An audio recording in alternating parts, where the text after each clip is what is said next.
स्वागत है आपका आज की चाय पे। आज मैंने सोचा नहीं था मैं पॉडकास्ट बनाऊंगी, तबीयत बहुत ख़राब है। पर जैसे ही पता लगा कि हमारे वर्कर्स बस अब बाहर आने ही वाले हैं, अभी जैसे मैं ये पॉडकास्ट बना रही हूँ तो पता लगा कि बस अभी 4 सेकंड पहले ही हमारे 4 वर्कर्स जो अंदर ट्रैप थे उन्हें निकाला गया है। कुल मिलाकर 41 हमारे जो वर्कर्स हैं वो अंदर हैं और 4 निकाल दिए गए हैं। अगर ये सब कुछ मुमकिन हो पा रहा है तो जितनी भी हमारी टीम्स थी, जितने हमारे जवान लगे हुए थे इस रेस्क्यू ऑपरेशन में, उनकी वजह से ये हो पा रहा है।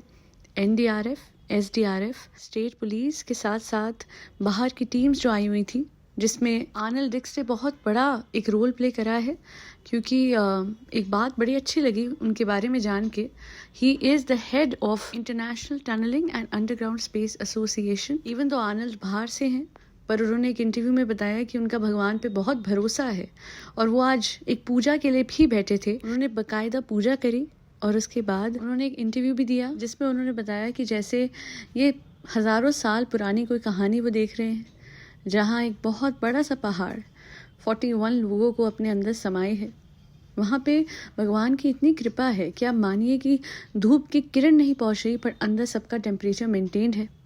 उसके अलावा इतनी जगह भी है कि प्रॉपर तरीके से पाइप के थ्रू उन सबको खाने और पीने की सामग्री और साथ ही साथ और भी जो एसेंशियल्स होते हैं वो पहुँचाए जा रहे हैं। और अब बस धीरे धीरे करके सब लोग बाहर आ जाएंगे। जिस तरीके का रेस्क्यू ऑपरेशन आप देख रहे हैं, एक मिरेकल से कम नहीं है। ऐसे कोलैप्स के दौरान अक्सर बहुत सारी जानें जाती हैं। मैं आपको बता दूं कि हर बार जब टनल बनता है तो जब वो टनल ब्रेक थ्रू का फेज आता है सबसे मुश्किल होता है, क्योंकि उस दौरान जब बीच की दीवार तोड़ी जाती है 2 टनल्स के बीच में ताकि पूरा एक टनल हो जाए, तो इन केसेस में पूरे चांस होते हैं ऐसे कोलैप्स के। सोचिए इतनी बड़ी टीम्स लगी होती हैं टनल बनाने के लिए, सब अपनी जान को खतरे पे डाल के पहाड़ों में काम करते हैं ताकि इनफैक्ट पहाड़ों में ही नहीं, जब मेट्रो अंडरग्राउंड मेट्रो बनती है तब भी टनल ब्रेक थ्रू होता है और वो भी काफ़ी खतरनाक होता है।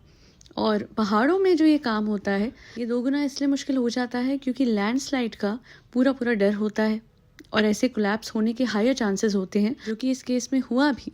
पर ऊपर वाले की कृपा देखिए ऐसी थी कि एक भी जान का नुकसान नहीं हुआ। जितने लोग फंसे थे भगवान की कृपा से अब एक एक करके सारे निकाले जा रहे हैं और ये रेस्क्यू ऑपरेशन लगातार दिवाली के वक्त से अब तक चल रहा है।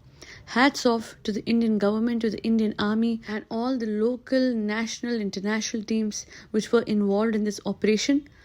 इतने सब्र के साथ ये करा गया। हाँ, वक्त लगता है, पर ऐसे ऑपरेशन में वक्त लगने के बाद सबको जिंदा निकाल लिया जाए ये ज़्यादा ज़रूरी होता है। अपने देश के बारे में एक बात कहूँगी, चाहे एक गड्ढे में फंसे बच्चे को निकालना हो या फिर 41 लोगों को निकालना हो, हमारा देश कभी पीछे नहीं हटता। और रेस्क्यू ऑपरेशन ऐसे किया जाता है कि मानो फंसा हुआ इंसान या फंसे हुए जितने भी वर्कर्स हैं वो जैसे इन टीम्स के कोई अपने हैं। और अब फुटेज भी बाहर आ गई है, तो ये उन पहले 4 वर्कर्स में से हैं जो बाहर आए हैं।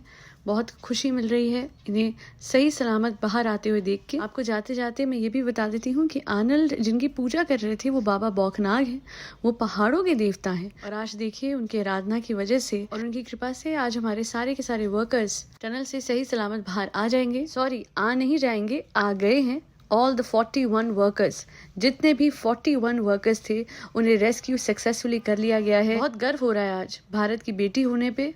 Congratulations to every Indian out there. जय हिंद, जय भारत।